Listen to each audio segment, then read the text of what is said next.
Steel Curtain Network. Touchdown! Touchdown para Calvin Austin! El Monte Washington es arma. ¿Quién más? ¿Quién más? DJ Watt!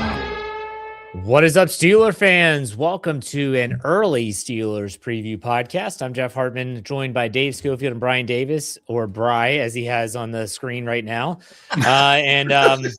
Just wanted to get you all ready for the Week 17 game. Let me start off by saying happy holidays, Merry Christmas to those that celebrate. Dave, welcome to the show.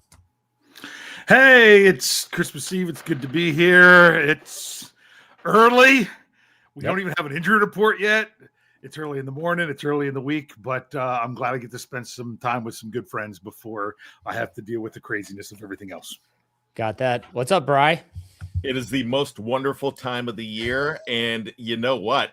I forgot about BRY being there, but a lot of people called me Bry back in my high school days before the other nickname popped up, and then we'll have a off-season show of nicknames for me. But as far as everything goes, yeah, I love it. And not only was Ozzy Osbourne and I sharing a birthday, but with it being the most wonderful time of the year, I share a birthday with Andy Williams. That means I'm a Christmas guy. And also, I'm Team Naughty. That's funny. I don't know Margot. Does the wife have Todd? Yeah, she says, "Why is the carpet all wet, Todd?" And then mine says, "I don't know Margot." I don't have anything other than a Fans First Sports Network sweatshirt, but I am wearing a Santa hat, so there you go. Let's get this show started. And I'm wearing, for those you that don't know that are watching, I'm wearing a Chewbacca Santa hat. So in your face, Jefferson Hartman. This is one of the non-nerd hats, so this is just a regular one. What's the name of the holiday that they celebrate? Life Day.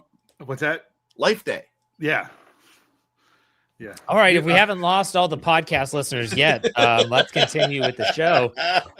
Getting ready for Week 17. I want to start this off. There's no injury report. Like, we have nothing to go off of other than what Mike Tomlin said on Tuesday, which honestly, when it comes to injuries, was super vague.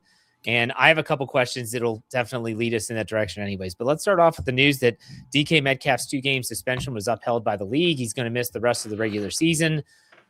Before we talk about what the Steelers might do to help accommodate the offense without him, let's talk about what you thought about the suspension. Dave, I'll let you go first. I thought he would get one game. I felt that he should be suspended. I know some people were like, oh, the Lamar Jackson thing. Lamar Jackson, that was as they were, he didn't during the game go over to the fan. That's, to me, that's the defining difference here. Now I know there's some stuff from some of an incident in Philadelphia, like 4 or 5 years ago, something like that. Yeah, Shaq Boston, I think.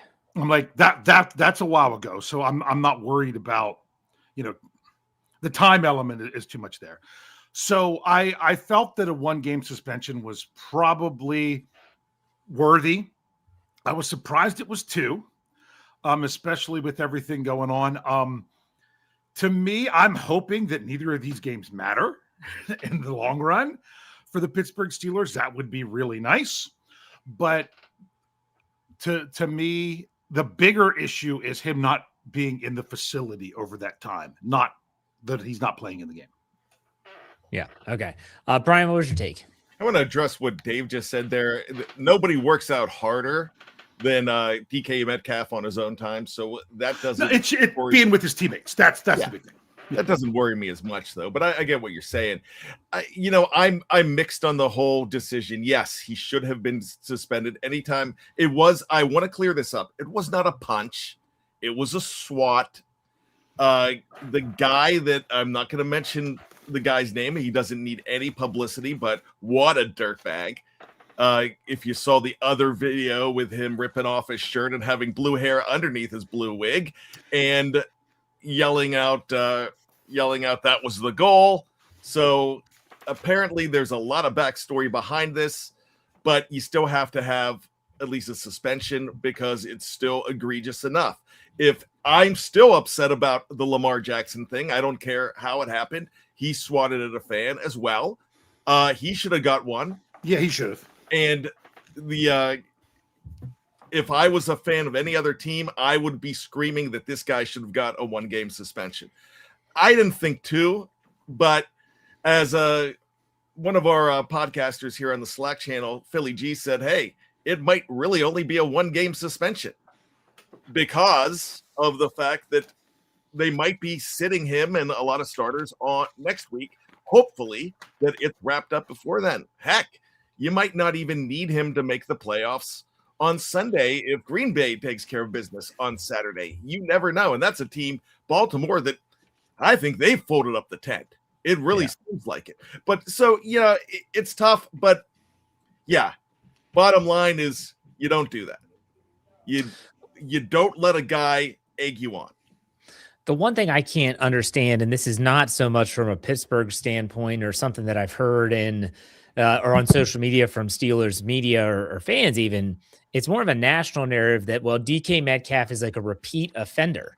So I looked it up. This is his first time he's ever been suspended or even had a hearing for a suspension. He's been fined a lot. He's been fined, for sure. He's been fined. Yeah. But a 2-game suspension for this first incident, like this is the first non-football related fine and stuff like that. To me, that seemed egregious. The Lamar Jackson thing is not comparable to me because they got shoved and he retaliated. So I understand why that was not the same. Obviously, DK Metcalf walked over there, pulled the guy down, and then shoved him away. I don't know. It just seems very odd. I don't think it's going to matter that much based on what Brian just alluded to, but at the same time, the league continues to befuddle me in how they handle some of their business. If it was 2 and they knew that when he appealed, they were going to move it to 1, okay, let's move on with our lives. But upholding it at 2 with no previous history, that doesn't make much sense. Dave, what do you want to add? Well, because I would say I would even be okay with 2 if Jackson got 1. Yeah. Because that was they both had a physical confrontation. That's 1 game. He won over at a time that he didn't even need to be close to the fans that made it escalate. And then that's another one. But that's the inconsistency that I see, that I would have said, okay, 2 is what it is. If Lamar got 1 for what he did, then DK should get 2 for this one. But because Lamar didn't get anything, I thought, well, DK should get 1. And I really thought they were going to reduce it to 1 on appeal.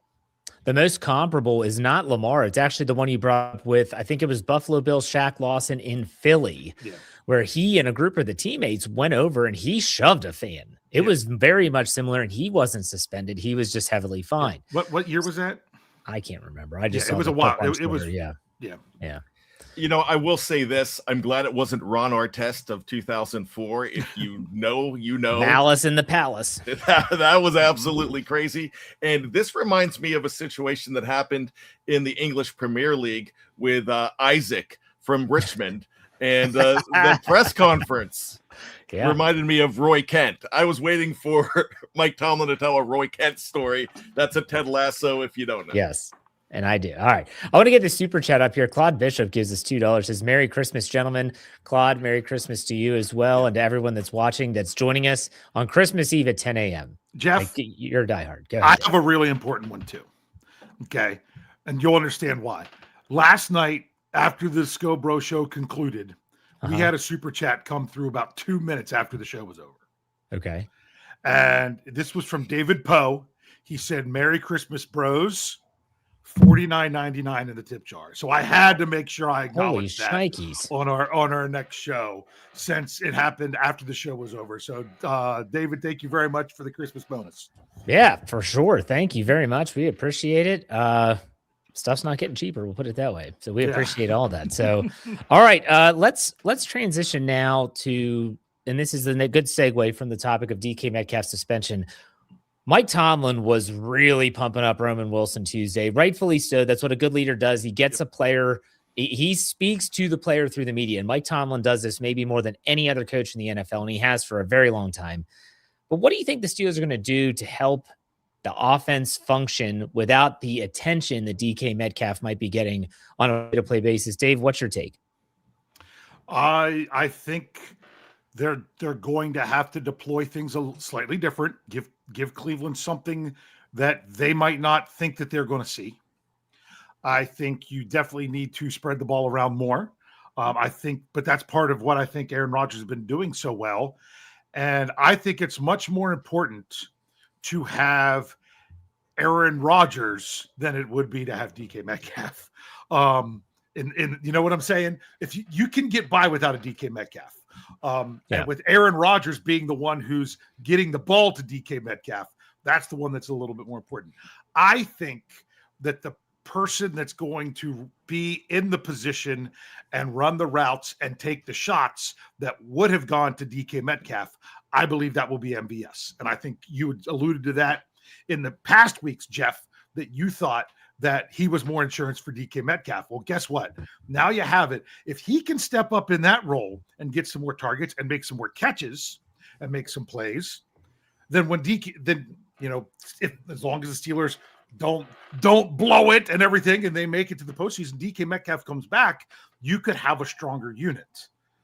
That being said, I said the same thing last year whenever George Pickens was out against the Eagles, that maybe he could come back and be stronger. And when he finally came back, it was not the case. So this is tricky. This is a tricky one, but I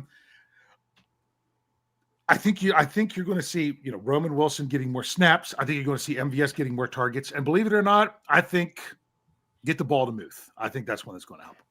All right, Bri. I think this is. I'm cautioning myself before I say this because it's going to get misunderstood. But I want to bring this up.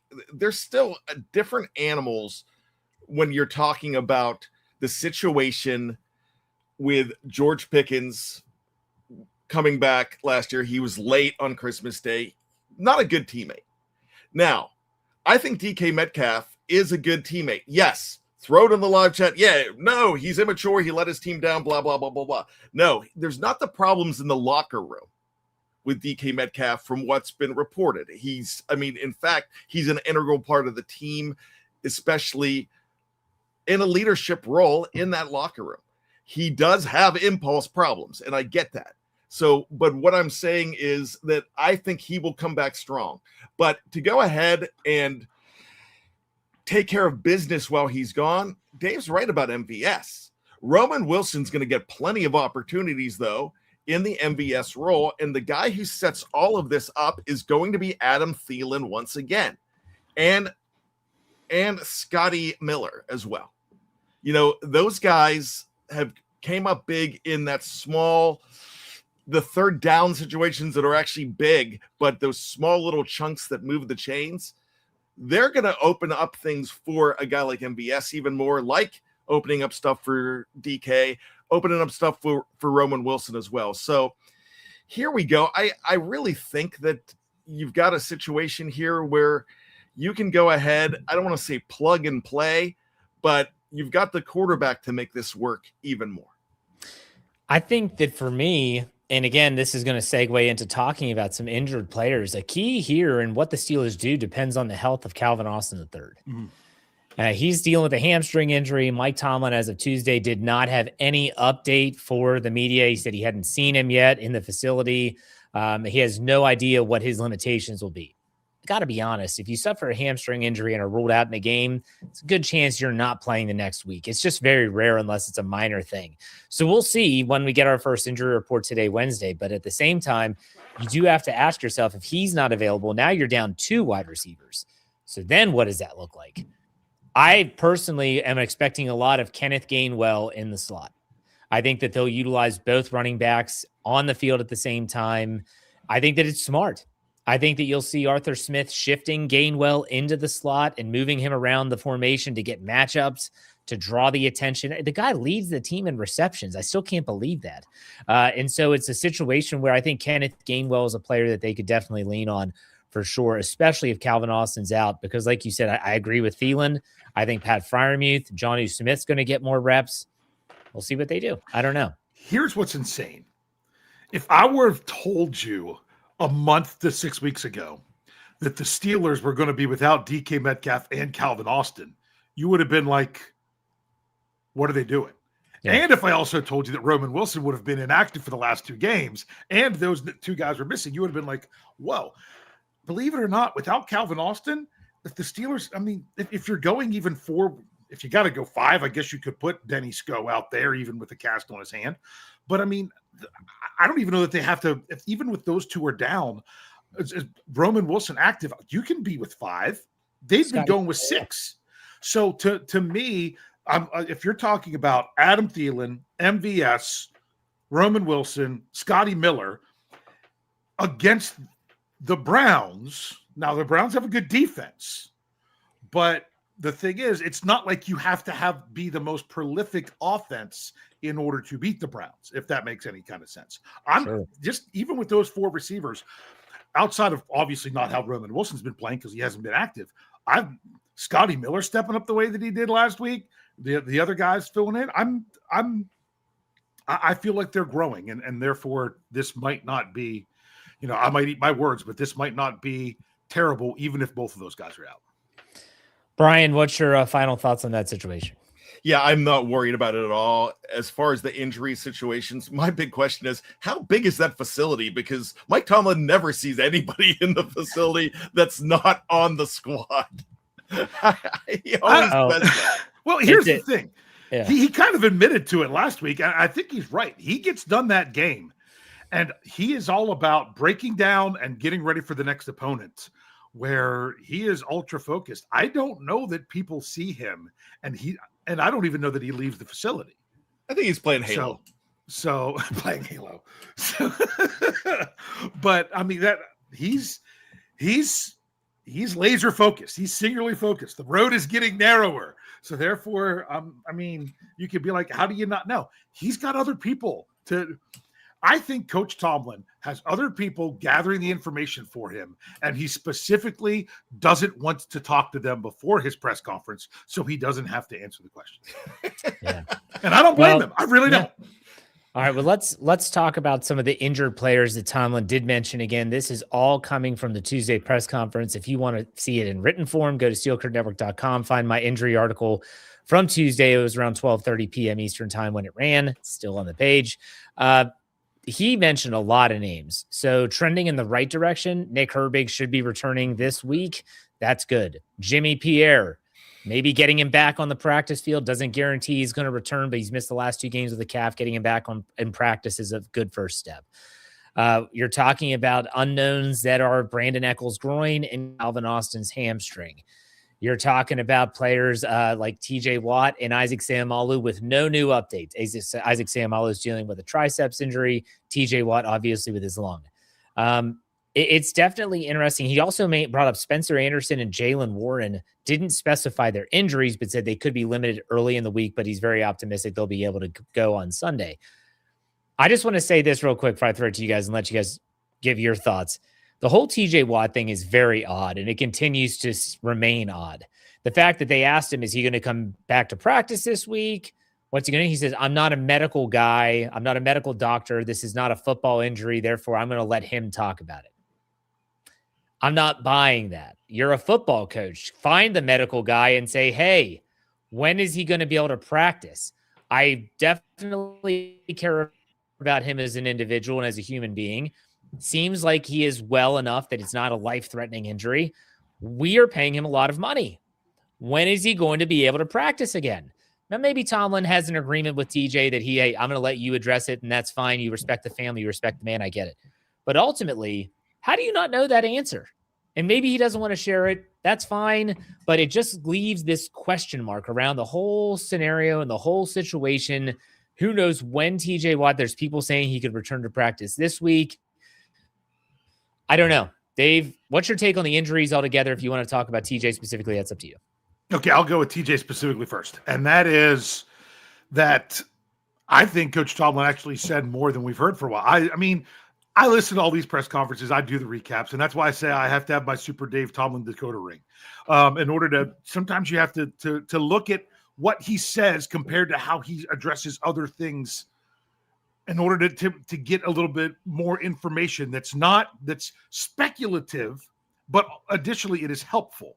So you can't say he said it. He didn't do it, but you can kind of draw some things from it. The fact that he said that he's hopeful, he said, I'll let TJ address that. Well, we can speak to him this week. Hopefully that shows you there's probably a bit of a plan. It's probably what you said, Jeff, about he's arranged with TJ that he's going to let him speak about it and everything else.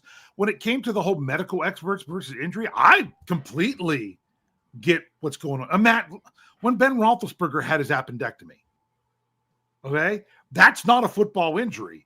You have to wait for your non-football, you have your typical football, athletic trainers, medical staff that are dealing with, are they ready for football stuff? That's not a football thing. So you're not used to, you've got to get clearance and communication from someone who's not typically clearing players to play in an NFL game because of the situation that's going on. So I get where that could be hairy. I'm not trying to make excuses. I'm just saying that it's such an atypical situation that therefore you're getting an atypical response. As for the rest of the injuries, as I brought up, I assume Spencer Anderson and Jarian Warren were those bumps and bruises category, but sometimes those bumps and bruises categories go into something else. Like, wasn't James Pierre a bumps and bruises guy, and he's missed a couple games? There's been times Sam Allen's been that, and then he's missed. So you don't want to, you don't fear it, but you have to recognize the potential of it. I think Calvin Austin's probably going to be fine. The fact that Coach Sham didn't even remember to answer him. Remember, he was never ruled out of the game. He was questionable, and they just never put him back in. So to me, that's the difference. Okay. What about you, Brian? It could probably be a drinking game every time I say, Dave's right. And I agree with Dave. I completely disagree with Dave here. And the reason I completely disagree with Dave, let me start with this. I think Mike Tomlin in a past life was a lawyer, or could be a great lawyer, because he would Jedi mind trick the jury and completely confuse everybody. That's because Brian's wrong. No, sorry. Every time a bell rings, an angel gets his wings. So what I'm saying here is, look, he's evading the answer. Jeff, you're right here. And the reason Jeff's right is he knows what's going on. Dave alluded to it earlier that he has other guys doing stuff for him. If I'm in that role and I'm delegating, you report back to me. That man knows everything going on in that building. And yeah, sure, he might not talk to them before the press conference to avoid it, but do we really want a coach to give up everything? Do we really need the coach to be completely honest? No. There's some things that need to be kept in-house. We want to know what's going on with TJ Watt, but if TJ Watt's not coming out and saying it, then there's a reason. I'm having a feeling that this was a lot more harrowing than we really know. I have a feeling that in a couple years in a sit-down, like if this was back in the 90s and it was Jerry Maguire and he'd be on with Roy Firestone crying about the dry needle incident of 2025 and talking about TP. I think that was his brother. But anyways, let's just go ahead and say, I think this whole situation with TJ Watt, it's going to play out. But Dave's right in this fact that, yeah, he was alluding to some things that, yeah, TJ's going to be back for the playoffs is basically what it sounded like he was alluding to. It sounds like to me, they're like, we're giving TJ the rest of the year off until we get to the playoffs. And then we're going to start him back up again. He may be in the facility, but we don't know whether he's going to practice or not. We're letting it be on TJ's timeline. That's what I think is going on here. Yeah. And I understand why he's not saying that, because then that's going to open up another can of worms. So totally, and you can't. He doesn't have to. Yeah. All right. And like I said, make sure you check out steelcurtainnetwork.com all this week. We're going to have those injury report articles there for you once they're released. So you'll be up to date with who's in, who's out, who's trending in the right direction, all that fun stuff. Again, steelcurtainnetwork.com. Check out that website. All right, let's do some keys to victory. This is really difficult to do on a Wednesday morning based on not knowing the injury report. I haven't even looked ahead to the Browns in terms of their averages and stuff like that. But let's good. So let's talk about this, and let's start on offense. Dave, what's a key to victory for you for the Steelers in Week 17? key to victory in Week 17 is, I mean, Coach Tomlin alluded to it. You have to game plan around Myles Garrett. You have to have your game plan around where he could be and what he could do. The fact that Coach Tomlin said, I was just watching the film against San Francisco. Trent Williams got help, against Myles Garrett. That's just what you have to do. So as long as you're accounting for Myles Garrett, the biggest key I'm going to say with offense is don't give them life. Don't give them a splash play early that allows Cleveland to feel like they have life and they can get a roll. I mean, just all you have to do is think of 2020 postseason. The Steelers gave the Browns so much life early in that game. That's why they couldn't complete the comeback. So this team is a team that is down on itself.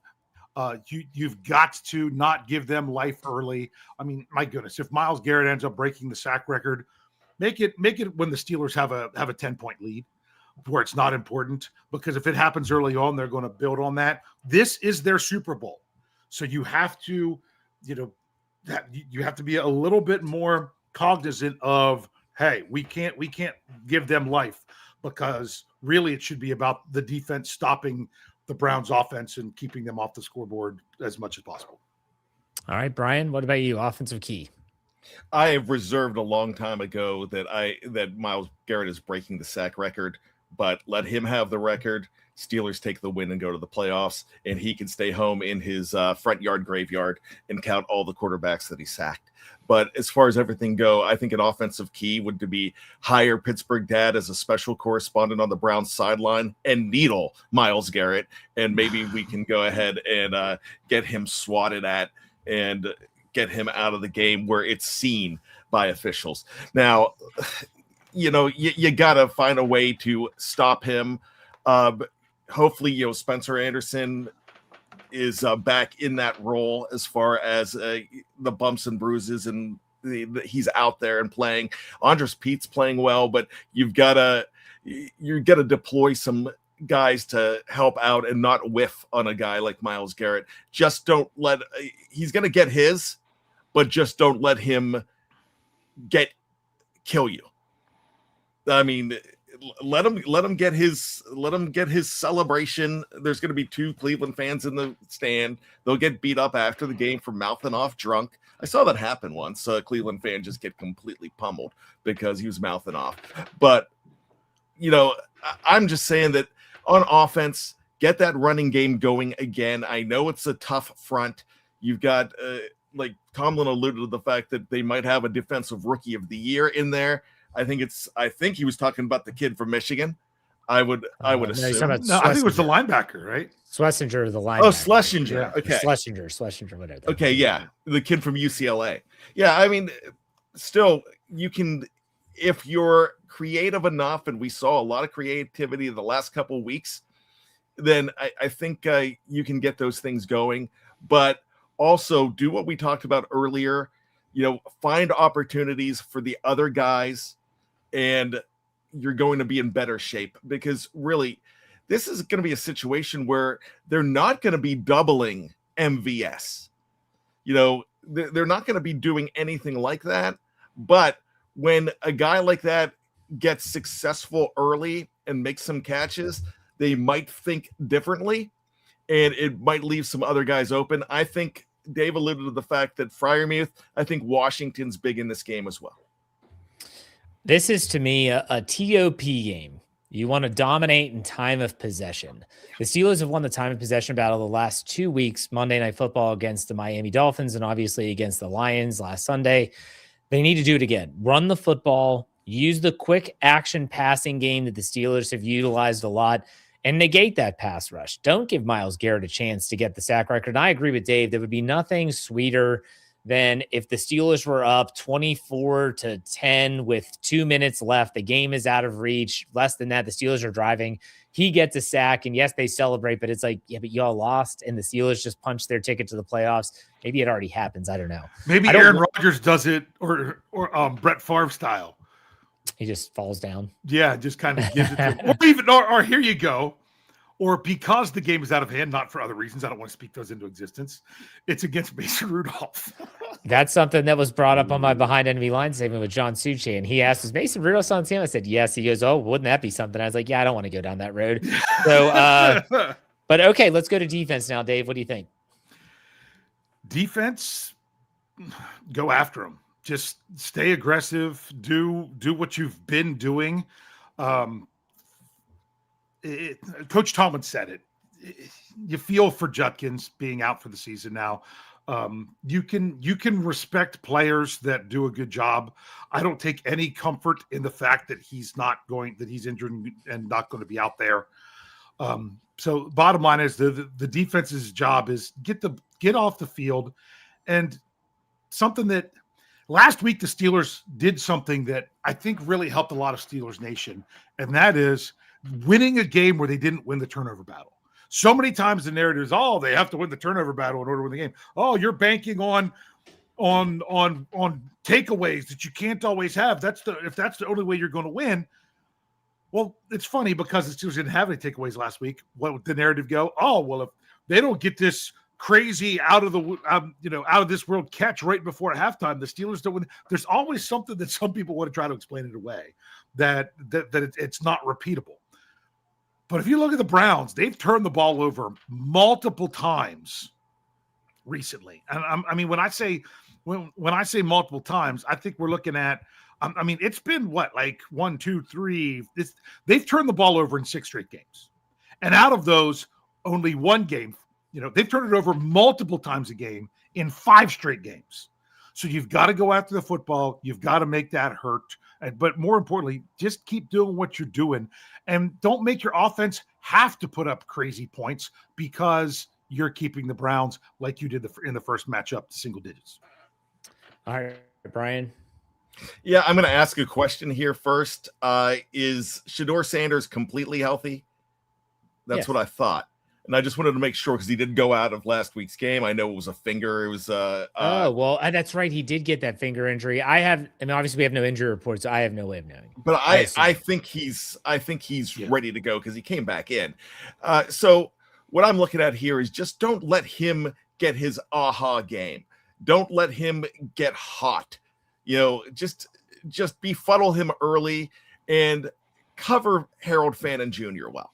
If you do that, this should be fun because the running game is not the same without Judkins, and I know they're missing other guys as well. So, I just think you just kind of don't get cute, and I know I say that way too much, but just go ahead and pressure him because he's not a threat to run as much as a lot of people think he is. He is more of a pocket passer, and just if he's not comfortable, I think Shedeur shows up, and it's the Shedeur that you want to show up.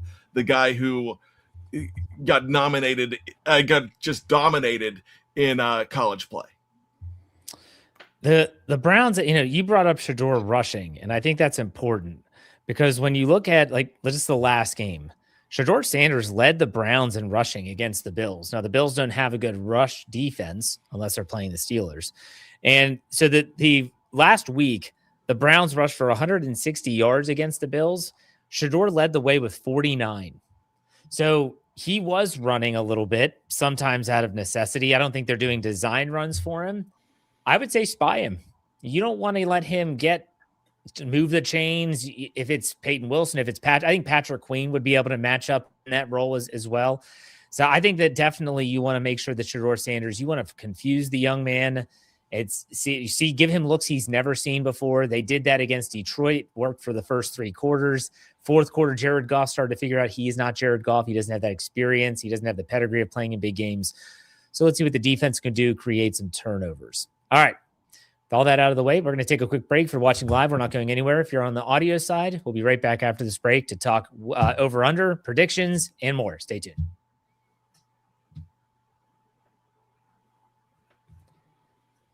All right, Steeler fans, we are back. A big shout out to all 41 people watching live at the early morning times. Well, the YouTube notification didn't go out. That was part of the problem.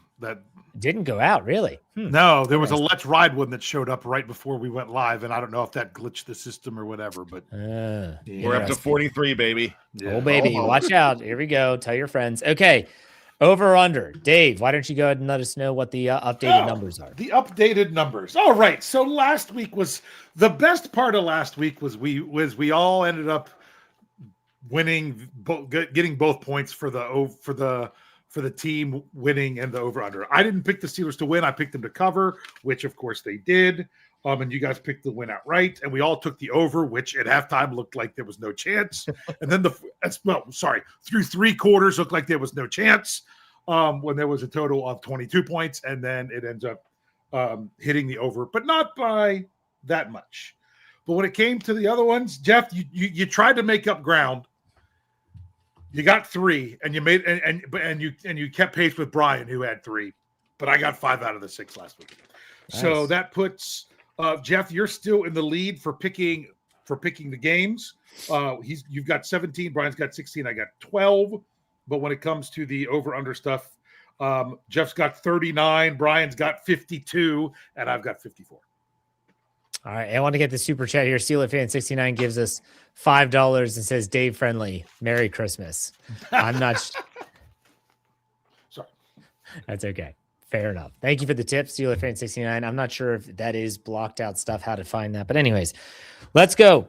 Over under week 17 against the Browns. This is difficult, not because it's early in the week, but also things could change dramatically based on the result on Saturday night in Green Bay.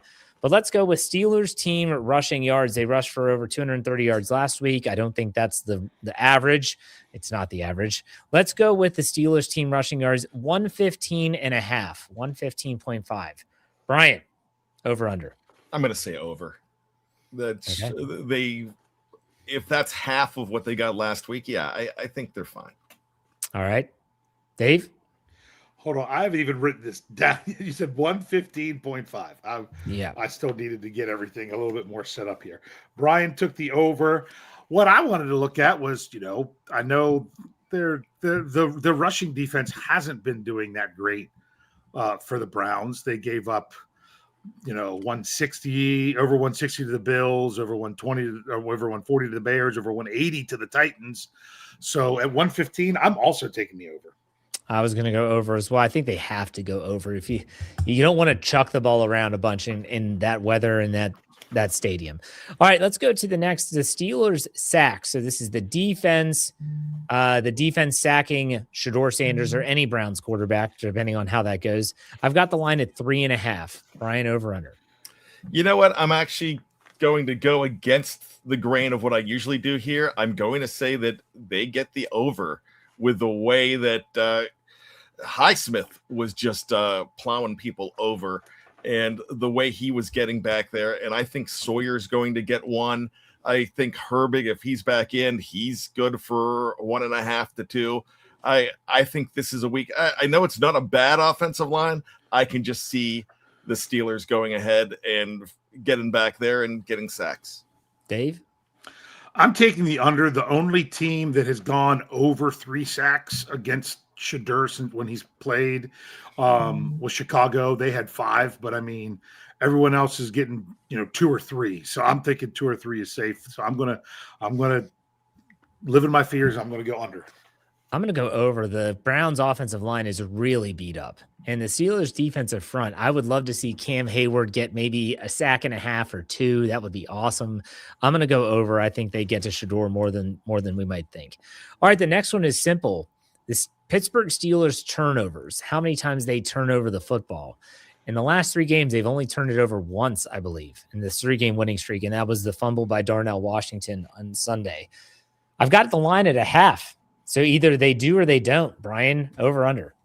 You know what? I'm going to say over because I only think it's going to be 1. I just there's a potential for something rare every single week. I kind of thought that Darnell Washington fumble was a really it was just a weird situation. Yeah, he fumbled the ball, but that doesn't happen very often. But you get hit the wrong way, and it pops out, and this team knows how to hit you. All right, Dave, over under. I'm going to take the over. I know they really need to hold on to the football and everything, but I'm going to feel much better if it's in the second half and not the first half to give Cleveland some life. But going through and thinking you could go completely clean, I think is a bit much. Although I will tell you, Cleveland's struggled to take the ball. They have one takeaway in the last 4 games. So I'd be really tempted to say clean, but then again, I feel like that's too much of an expectation. So that's why I'm going to say over.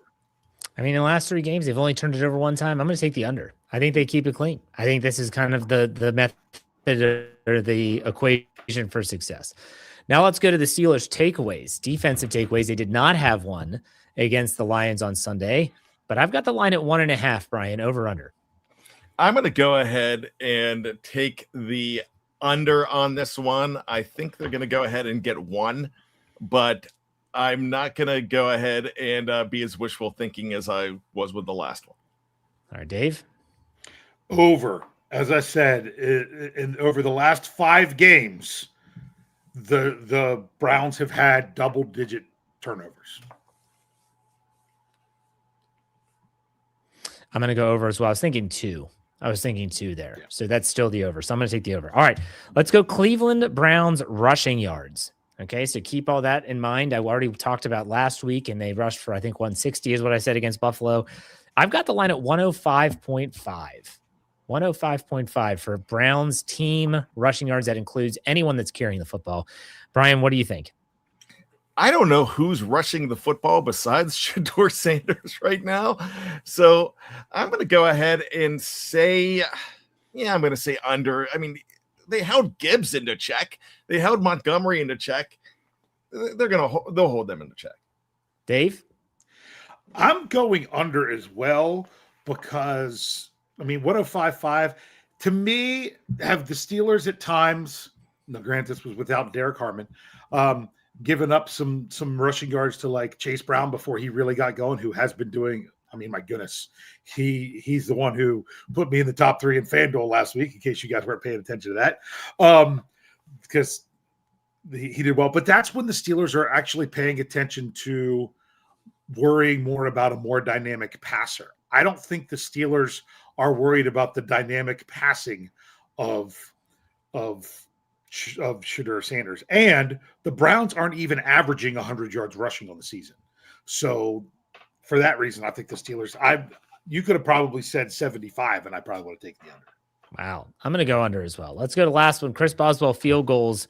I've got the line at 2.5. He missed one last week. They're going to be outside in Cleveland. These are not just attempts. They are made field goals. So made field goals. So Brian, what do you think? I just never get Boswell right anymore, so I'm going to go under. All right, Dave. I'm doing the math with my score. Yeah, I'm going under as well with 2.5 because one, score touchdowns, not field goals. But part of the other reason is, if you guys, in case you guys didn't know this, Coach Tomlin was right when he says that the Steelers have been struggling in Cleveland. Like in their last 5 games in Cleveland. Last 7 games in Cleveland, they are 1-5-1. That one win was when Boswell got knocked out on the fake field goal. So I'm hoping that, we don't have a repeat of that, but just for that reason is part of just the whole little numbers jumbling in my head is part of the reason I'm going under. I've got over with 3. I've got 3 in this one. So, okay, there you go. There's the over-under for this week. Let's transition now into our game predictions. Again, this line can definitely change and probably will change based on how things are going in regards to the line. When we're talking about, does this game matter? I'm sure the line will shift if the Ravens lose on Saturday night. But as of right now, the Steelers are giving 3 points on the road with a total of 33.5. Brian is up. Brian, how do you see this game going? What's your prediction? All right, I have the Steelers winning this game. Despite it doesn't matter what happens on Saturday night, I still think they're going to come in and find a way to win this game. It might be I was going to have a much higher score, but there's a potential that we don't see all of Aaron Rodgers because of what happened Saturday night. So I'm going to go ahead and go with a little lower score, but it's going to be the Steelers 24 and the Browns 16. What was that again, Brian? What'd you say? 24-16. Okay. Dave, what's your prediction? So that's still the over. Yeah. I want to know something. Can I go back and change one of my over-unders because I messed up with my score? So what do you want to change? The Boswell? I want to change Boswell to over. Okay. Because of my score. Sure. I don't know unless the Steelers get a safety again. But Brian's exactly right that this is extremely difficult because you don't know what the situation is going to be going into the game. Is this going to be we need to win this game so in order to rest people next week? Is this it's everything's locked up? We had a game plan, but as it goes, we're going to kind of filter some people out, which is the way I think they should handle it. I don't think they should pull anybody who they planned on starting from starting, but that's just me personally. But I'm going with the numbers, regardless of whether it's Aaron Rodgers or not. I'm going with the numbers. The Steelers on a 3-game win streak in the month of December. What points did they score in those games? 27, 28, 29. Therefore, the Steelers are going to win 30-13. I like it. That would be awesome. I like the Steelers to win. I know that's a shock to many that are watching or listening. I'm going to go Steelers final score 26-17. 26-17. I think this game is kind of out of reach in the fourth quarter. Maybe there's a garbage time field goal or touchdown by the Browns, but I like the Steelers 26-17. I honestly don't think this game is going to matter. I think that the Ravens are going to lose on Saturday night, but I think the Steelers still take care of their job and do their thing, and 26-17 is my final score. All right, let's pivot now to bad memories. We've got Steelers at Browns. Dave, I'll let you guess first. Steelers at Browns. Depends on how far back he's going to go. He's going to want to try to, and if he's going with a win or a loss. I'm going to go with the one I already mentioned, the Boswell getting knocked out on the fake field goal. The Steelers couldn't kick field goals, so they had to go for it on fourth down, and therefore scored touchdowns in that 15-10 win in 2021. Okay, I'm going to go. John S. picked my game, 2005 Christmas Eve. When was that in Pittsburgh where they blew their doors off? That was. That was in Cleveland. You're right. That was 41-0. Yeah, that's a good one. I always talk about the headline of the paper in Wheeling, West Virginia after that game. It said "Seasons Beatings," and that was on the sports page. So I'm going to go with that game. What do you got, Brian? You guys never get this right, but Jeff, you got it. John, you got it. And here's the reason why. There's a bad memory story along with this, because I was happy to be alive on that day, and because 2 days earlier I was traveling to Hagerstown, Maryland. I was living in Frostburg at the time. And what happened on the way on 68, there was a lot of wind.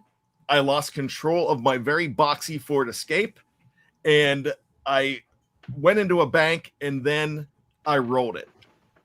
And it is very true that in those situations, they always talk about when you're in a car accident, everything goes in slow motion. That's absolutely true, because everything was in slow motion. And I'm not lying to you when I said to myself in the car, it was only me in my car, I said, here we go. Because I hit, and I'm like, I thought I was going to die because everything flashed. My life didn't flash before my eyes, but just everything. And it was very slow and weird. For some reason, my car ended up upright, but it was totaled. So I get out of the vehicle, and people are rushing towards me. And all I knew to yell was, did I hit anybody? And they're like, sir, you're in complete shock. Sit down. I said, did I hit anybody? And they said, sir, you've got to sit down. But did I? They're like, no. I'm like, okay, I'll sit down. But I remember taking my keys before I got out of the car and throwing it out because I was afraid it was going to blow up, because I've seen too many movies. I got rushed to the hospital. I was fine, but I was so sore. I was actually going to Maryland to I was in Maryland, but I was going that way to that town to meet my future in-laws for the very first time. And they said to me, they're like, well, if you didn't want to meet us, you could have come up with a better excuse than getting in a car accident. You didn't have to go to that extreme. So flash forward 2 more days. I'm at my parents' house. I am so stoved up. Jerome Bettis was talking about at that time how Mondays felt like you were in a car accident. And that's why that was probably going to be his last year. He was right, because I could not move. I was scraped up, but I had no injuries, but I was in so much pain, and I was reflecting on my life. And I'm thinking, I just need the Steelers. So I sat and watched the game by myself. And this game happened. James Harrison body slams a fan. The Steelers sacked Charlie Fry 8 times. There's touchdowns from my guy, Veron Haynes. Everybody else, Willie Parker got in the mix. Ben Roethlisberger only played a little bit of that game. He was 13 for 20 because Charlie Batch gets in. He had a touchdown pass. Batch had a touchdown pass. It was just a wonderful game. And that was that weird year where the Steelers needed to win those 4 games. And that's where I finally was in a situation where I'm thinking, all right, all the problems this team has had, they have put it into gear. And this is what I think this game for Cleveland, for the Steelers, it's not on Christmas Eve, but I think this is the game where we face the facts, and the facts are that the Steelers are better than we thought, and they're coming together at the right time. So that's what I'm thinking here. And again, I went to church that night with my sister because I was back home. It was standing room only because I was running late because I was hurting, and going through a Christmas Eve mass completely in pain and having to stand is rough. But the entire time I kept on thinking, oh my God, I'm alive. And oh my God, the Steelers are going to do something this year. All right. Let's see if it happens that way. Dave, are you ready for trivia? Or do you want I am, but I there is one question that I have about that will never be answered. And that is, on that Christmas, who was more sore, Brian Anthony Davis or the fan that was tackled by James Harrison? Ooh, that's a good question. You know what? I'll take the car accident. Okay. So, all right. So once again, we have trivia, but I'm not going to just give, and it's Jeopardy with players that played for both franchises. The last time the Steelers played the Browns, I talked about players, but we didn't do it in Jeopardy style. And I'm not using any of the players that I used for that trivia.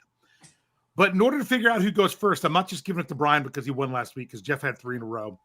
I'm actually going to give you a piece of Christmas trivia. And if either of you get this, you will be able to go first and have the board. So we all love Christmas. We all love movies.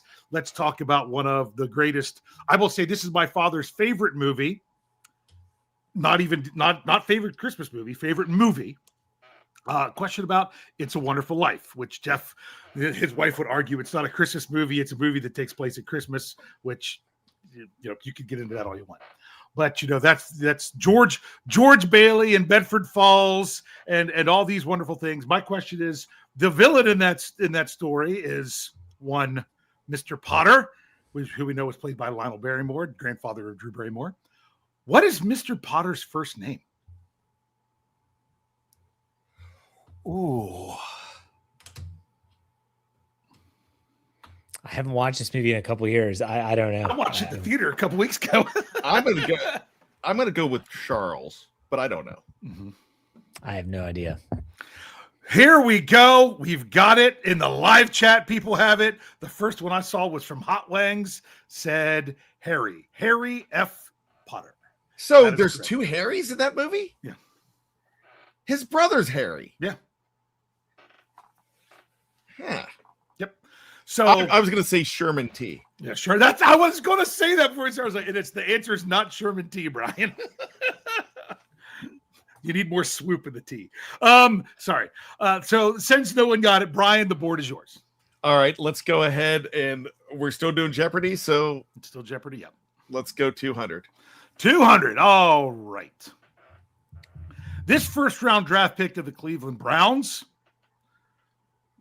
had 2 Pro Bowls in 7 seasons before 1 Pro Bowl in 5 years in Pittsburgh, and surprisingly chose to retire as a Brown, even though he hosts a podcast with James Harrison. Jeff. Who is Joe Hayden? Who is Joe Hayden is correct. All right, let's go to 400. 400. Okay. This former first-round pick of the Steelers, after 4 years in Pittsburgh, has played the last 2 years in Cleveland after a stop in Seattle, and is worth 1 in the hand. Who? Oh. Could you say that again? This former first-round pick of the Steelers, after 4 years in Pittsburgh, spent 1 year in Seattle before the last 2 in Cleveland, which must be worth 1 in the hand. Man. Jeff. Who is Devin Bush? Who is Devin Bush is correct. Junior. Devin Bush Jr. Yes. Okay, let's go 600. So that's what Cleveland's got. They've got 2 years in the Bush. Sorry. You're going with 600. 600. Here we go. All right.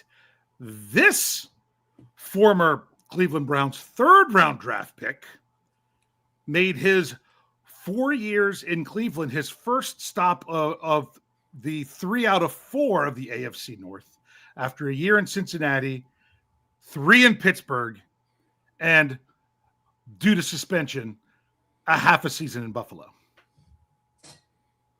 Currently a half a season in Buffalo. Oh. Really? I thought this would be an easy one too. You got to buzz in. Defensive. Oh, Brian. Larry. Who is Larry Ogunjobi? Who is Larry Ogunjobi? Good one. I forgot he played for them. Yeah, he was the one that shoved Mason Rudolph. I didn't know I did not know the answer until after I buzzed in, but I knew it was coming. All right, so that means we have a tie game with 2 to go. Let's go 800. 800. Okay. I'm waiting for a quick buzz from somebody. This undrafted Steelers offensive lineman, after 4 years in Pittsburgh, moved on for 5 years in Cleveland, where he played as a starter at right tackle. Jefferson? No, it was Brian. Oh, that was Brian? Who is Chris Hubbard? Who is Chris Hubbard? I didn't even get to the mother joke part. I couldn't remember his first name. I knew it was Hubbard, but I couldn't remember his first name. You actually guessed Chris Hubbard when we did trivia last time. It was Cleveland. Yeah. Yeah. Oh, wow. Right. That's pretty good. Okay. Let's go ahead and go with 1,000 to round it out. 1,000. Okay. This 4th round Cleveland Browns linebacker spent 4 years with the team. One quick stop in Jacksonville before joining the big show in Pittsburgh. Jeff. He was Joe Schobert. Schobert. Just beat me. Just being traded to the big show is what I wanted to say, but Jeff got it anyway. So there you go. These were all more modern and well-known names that I just thought would be a fun one for Christmas Eve. So no Dick Shiner. Dick Shiner was last time. We did Dick Shiner the last time. Look at this. He's in his Browns uniform. Yeah. I actually had to go back and rewatch that show in order to make sure I didn't repeat. Nice job, Jeff. Yeah. I thought Jeff would get Hubbard and Brian would get Schobert. I thought it was it. Well, he just beat me to it. Mm-hmm. Yep. And I was ready to say Bush too, because the bird in the hand actually made me stop to think a little bit more. What's a bird in the hand worth? 2 in the bush. Yeah, there you go. I still don't know what that means. You still don't know what that means? I'll tell you after the show. Okay. Dick Shiner is what that means. All right, let's do some final thoughts. Brian, go ahead. Final thoughts. It is the most wonderful time of the year, and it is more about your family and friends than it is the Steelers, but the Steelers make it so much better, especially when they're winning. I'm glad they're not on Christmas this year. Last year, it didn't ruin my Christmas, but it just gave me 3 hours that took away from the holiday. Let's just put it that way. I love the fact that I can talk about the Steelers. I can talk about Christmas. I can talk about my family. I can talk about being an idiot and rolling my car right before Christmas, and how the Steelers actually helped make me feel better, get perspective. And I really did. And you know what? The Steelers, to me, they are not a way of life, but they are a departure from the rough parts of life. And it's like going to the movies. But when I watch the Steelers, and now it's become a job for me, and a good job, a great job. I'm blessed to be paid to watch the Pittsburgh Steelers and talk about the Pittsburgh Steelers. And I realize that life is so much better when you have that departure, when you have that escape, and the Steelers provide that to me. But being a chance to go ahead and talk to all of you, and talk to two of my best buddies in this world about this team, makes me realize how blessed I actually am. So again, it is a wonderful life, and the Steelers make it just more wonderful. All right, well said. Dave, go ahead. Yeah, I will say I'm very disappointed, because the last time we did the trivia with Cleveland, I wasted Orpheus Roy there, rather than that would have been a wonderful 1,000-point question. But instead, let's move on to the Pittsburgh Steelers. This isn't even really about the Cleveland Browns. Yes, they are the team that's in the way. Yes, playing Pittsburgh in Cleveland has been their Super Bowl for years, because that's what they know. So they are going to be fired up for this game, and that's why the Steelers need to come out and just kind of crush their hopes and dreams right away, because if things don't go Cleveland's way early on, I think you can get them to not, as an overall collective, not all individually, you can get them to kind of quit on you. So we'll see if that's the case. Maybe not. It would be wonderful if this game really doesn't matter. It would be fantastic if that was the case. But still, I don't want the Steelers to then just have a bunch of players not play, because we saw what not playing for 2 weeks did to the 2005 Colts. I don't want a repeat of that. So just prepare, be ready to have to go out there and win this one and not worry about what else is going on. And that will be a great post-Christmas present. But the most important thing is this. This is why we can all be a little bit excited right now about the Pittsburgh Steelers. It's not even necessarily about the wins and losses at this point of the season. It's how the team is playing and how the team is trending. The Steelers, as much as anything, they need to continue to be a team on the rise. So as long as you are a team on the rise in week 17 of the 2025 season, I think things will go their way. So just keep going in the direction you're going, Steelers. And it's great to be feeling good about December football rather than to be discouraged by it. Well said, guys. I want to wish everyone out there a happy holidays, regardless of what holiday you celebrate. Enjoy it. Be safe. We will be back next week, probably on Thursday, but maybe just earlier in the day. I don't know. We'll figure it out. We'll let you know either way, but we'll be back on the post-game show for sure on Sunday after the Steelers Week 17 game. Make sure you check out SteelCurtainNetwork.com and all of our podcasts, wherever you get your podcast by searching Steelers. That's it for another Steelers preview. Dave, why don't you send us out? Merry Christmas. Hey. See you next week. Take it easy.